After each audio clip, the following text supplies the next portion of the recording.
તો હવે વાત કરવી છે અમરેલીમાં સિંહોના મોત બાદ ઘેરા પ્રત્યાઘાત જોવા મળી રહ્યા છે। ગાંધીનગરથી વન વિભાગની ટીમની તપાસ પીસીસીએફ જયપાલ સિંહની આગેવાનીમાં તપાસ હાથ ધરવામાં આવી છે।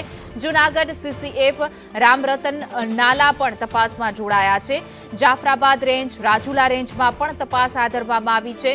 ઝાંઝરડા એનિમલ કેર સેન્ટરની મુલાકાત લેવામાં આવી। સિંહોમાં એનિમિયા અને ન્યુમોનિયાની થઈ રહી છે તેની અસર, જેના કારણે મૃત્યુ થઈ રહ્યા છે। સ્થાનિક અધિકારીઓ કારણ છુપાવતા હોવાની પણ વાર્તે ચર્ચાએ જોર પકડ્યું છે, તેને લઈને હવે તપાસનો ધમધમાટ શરૂ થઈ ગયો છે।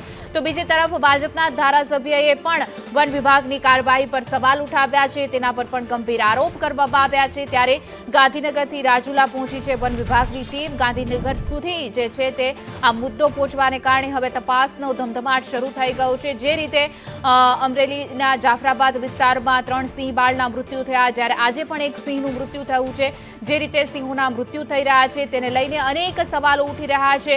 સાથે સાથે ભાજપના ધારાસભ્યએ પણ જે છે તે વન વિભાગ પર પણ આક્ષેપ કર્યા છે।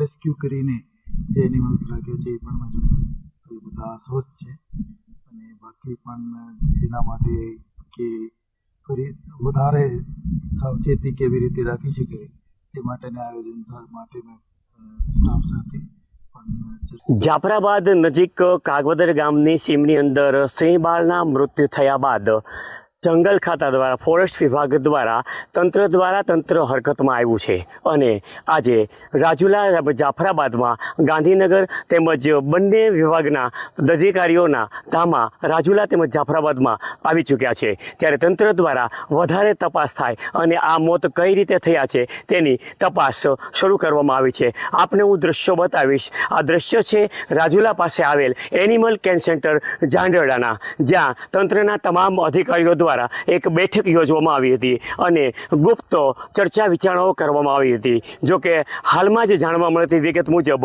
ગત રાત્રિના રાજુલા નજીક એક સિંહણનું મોત થયું છે, પરંતુ તંત્રના અધિકારીઓ દ્વારા આ મોત છે એ કુદરતી રીતે થયું છે તેવું કહી રહેવામાં આવી રહ્યું છે। આપ દર્શક મિત્રો આપણે જણાવી દઈએ કે રાજુલા, સાવરકુંડલા તેમજ ખાંભા વિસ્તારમાં જ્યારે સિંહ બાળ તેમજ સિંહના મોત વધી રહ્યા હોય ત્યારે તંત્ર એક સાથે હરકતમાં આવ્યું છે। ત્યારે સિંહ પ્રેમીઓ દ્વારા આ મોત કેવી રીતે થયા છે તે જાહેર કરવું જોઈએ તેવું સિંહ પ્રેમીઓ દ્વારા જણાવવામાં આવી રહ્યું છે। યોગેશ કાનાબાર,